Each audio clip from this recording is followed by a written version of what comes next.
That's what I really wanted you to share about today, is like what you've went through, what you experienced. Like, yeah, it's a lot of hell. It's been a journey. You know, it's a process. You know, I started at 15 years old. I was 15 years old, Troy, and I remember walking down the street, and I found a way. I found a way to release the pain I didn't even know I had.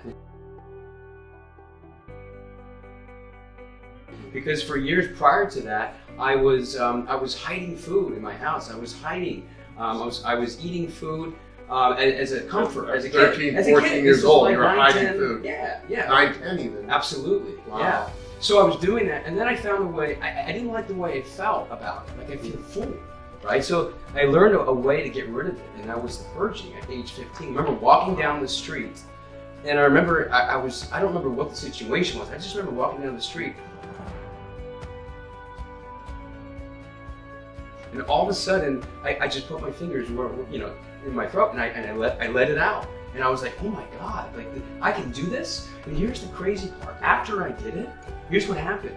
I felt better. I felt better about myself.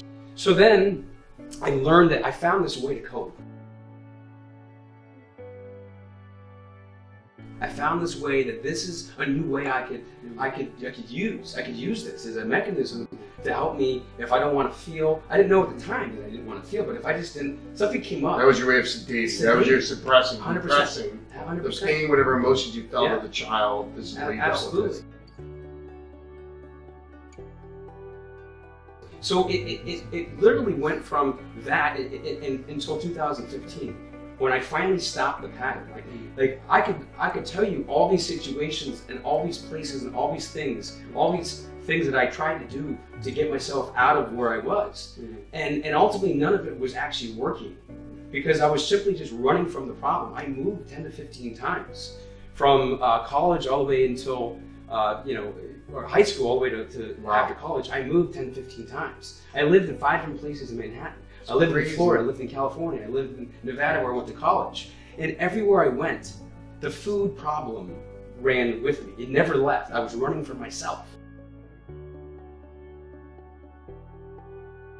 So I remember memories being in Florida, and then, you know, between 11 p.m. and 2 a.m., I was binging and purging all night long. And then I thought, I moved with my grandparents in California, you know, trying to figure out who Were you trying to leave this behind you then, or were you? Yeah, I was trying to leave and start new, start fresh. And I didn't know I was trying to. Your do mind it, knew that's what you were trying to do. Got it. So then I went there, and I remember just eating her food in the cupboards, and ice cream and peanut butter.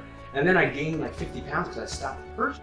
So here's the thing, you know, I look back now and I had this underlying story, Troy, that this is how it's supposed to be. This is how I am. This message that played every single day. Wasn't aware of it. It's just this is how I believed myself at the time, which was, this is how I cope. This is the only way that I know. Like this tape played for year after year after year. This is the only way. I had no other way. Yeah. And there was times where, like, I knew there was 2 parts of me. Part of me was like, this is the only way I knew how to live. And the other part of me is that I know recovery is possible. I know that there's another reality that I can create that is inside of me. Yeah. I saw it 10 years ago, Troy. I saw it in Manhattan when I wanted to be a TV host, and I went on auditions, and I wanted to be an actor, and I wanted to be a model. I wanted to be in the show light, right? But I was doing it for the wrong reason. It was for external gratification. And so guess what I would do in these modeling shoots, Troy? Guess what I would do? I would binge and purge before it and then afterwards for hours.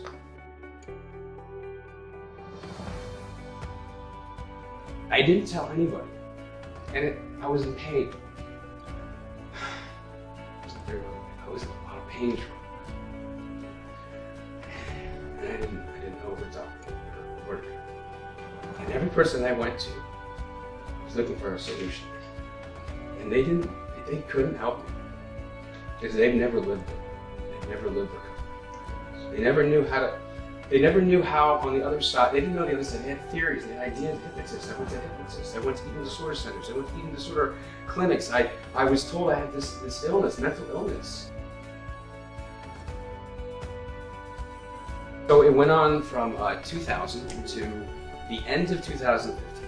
Wow. 15 years living like this, where my dominant thoughts, every moment of the day, Troy, my dominant thoughts were, will I survive today? And pretending that everything's okay, and at the end of the day, I binged and purged. No one knew about it. Not even my wife when I got married. I didn't tell her. All of a sudden, she started seeing Reese's peanut butter cups, on the floors. And she didn't know what was going on. She didn't understand it. Because ultimately, I didn't understand it. Correct. That's the reason that I couldn't even talk about it, because I didn't understand it myself. So here's what happened. The end of 2015, it was getting closer. I felt it inside of me. The answer. Recovery. And the closer I was coming, the harder I binged. The closer that I felt it was coming, I binged 4, 5, 6, 10 times in an hour.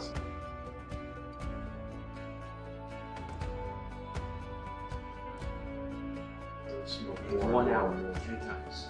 Yes, exactly. So I was binging and purging. I would sit there at the gas station 2 months before I entered the recovery center. I entered a gas station every single night, and it was my thing. I'd go in and out. I'd buy $10 of food in my car, eat it, purge out the bathroom. Then I would run back to my car and hope that he didn't see me sitting there eating it again.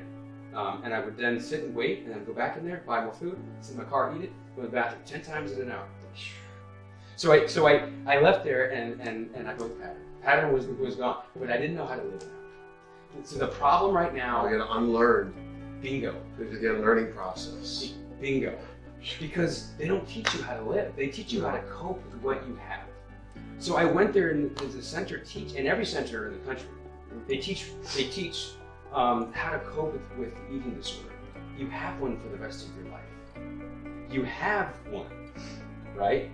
So I believed I still didn't.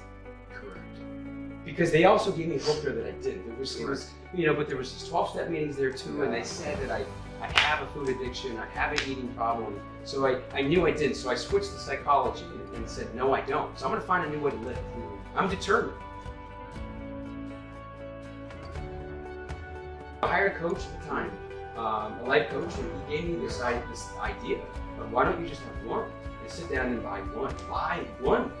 Yeah. I'm like, oh, I can have it? First of all, fine, I can have it. Yeah. And he said, just buy one, sit down and eat it. And so I did that. And then he also told me, if I want another one, go back up and buy another one. Yeah. And then sit down and eat it. Or buy 2, but don't buy 6. So I'm like, are you kidding me? He's like, yeah, you've been living in a scarcity mindset with food. And I'm like, well, let me put myself in a new psychologist. Yeah. So I did that. And it That's worked. interesting. It started to work. I can have this food. Yet I don't have to overeat or binge myself, and that triggers me to binge at nighttime in my mind. So from there, I realized that I actually can create a new way. So I started creating new habits and patterns over the last since then. So you made some interesting, really massive distinctions. Yeah. Like not a lot of people make. And you started able to connect things and kind of almost create a new approach to dealing with it that other people weren't coming in at. It wasn't perfect. But here's the thing: I wasn't binging and purging. So I wasn't binging. I wasn't in the food. I was free of the thoughts of obsessing. Right? Yeah. My goal that year was to be healthy. Yeah. So guess what happened? I gained weight. Yeah. And then I gave myself permission to eat anything. Yeah. And the moment that I did it, my mind was free. There was I didn't have an eating disorder anymore. I just was, heavier. Yeah, you Fine, choose. whatever. I do that. Yeah. I'm Choose healthy. whatever it takes. I'm I don't healthy. care. Yeah, I'm healthy. Like Yeah. that year, I was healthy for the first time in my life. Awesome. And I didn't care how much I weighed. And I actually finally started to really Change. see. Yes. Wow. Yes. But you know what happened?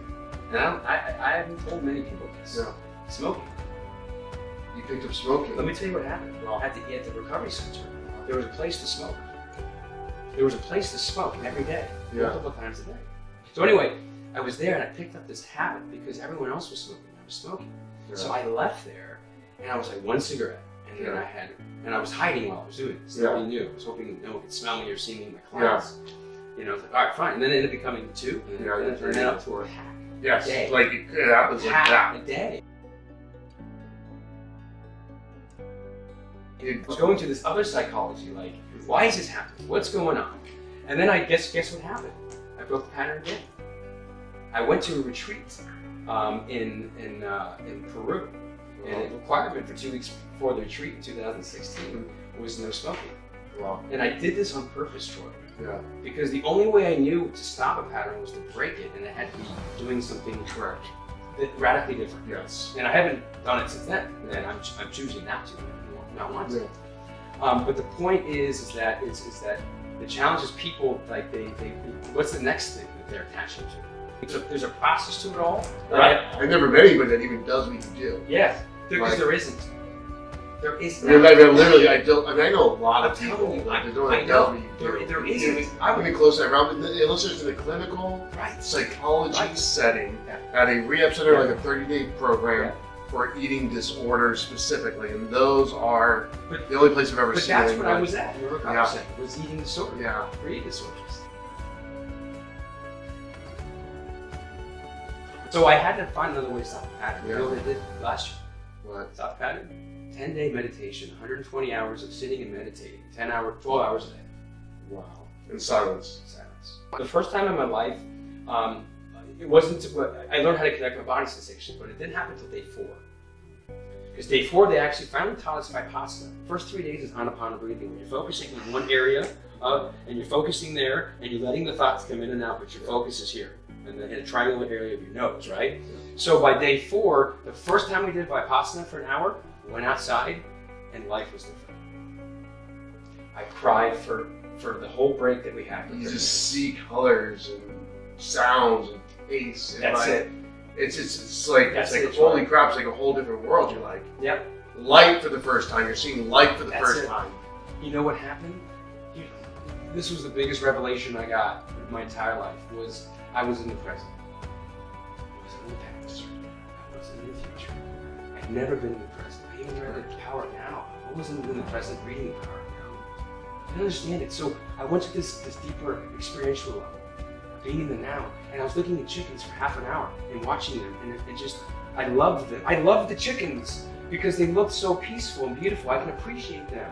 And then I looked at the leaves and I could love the leaves. I loved it. I was crying because I loved the leaves. This guy over here that I never even talked to because we were silent, I loved him. Yes. I loved him. And you know why I loved him? Because I loved myself. I found love for myself there. And it's just because they're learning stillness, Love. true peace, true love. And that's what everyone's seeking. It's true peace and true love that come right at this second, right at this moment.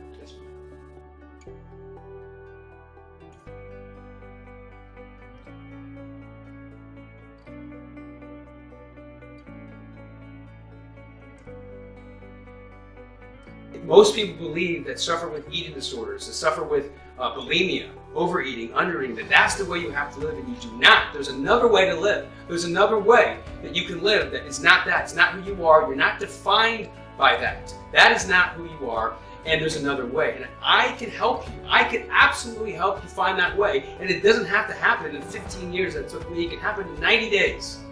In 90 days, and that's my program.